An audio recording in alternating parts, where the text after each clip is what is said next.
आता आपण पूर्ण आलो आपण जम्मू तवी येथून माऊली सेवा मंडळ ठाणे चे सर्व वारकरी भाविक माता वैष्णोदेवी अमृतसर यात्रा करून रात्री 3 वाजता समदडी जंक्शनवरती हे सर्व प्रवासी येथे उतरलेले आहेत.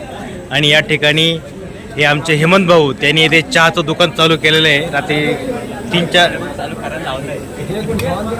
रात्री 3 वाजता इथे चहा पिण्यासाठी प्रवाशांना इथे कोणीच एकही दुकान चालू नसल्याने त्यांनी हा जो चायवाला आहे याला त्यांनी दुकान चालू करायला लावलेलं आहे.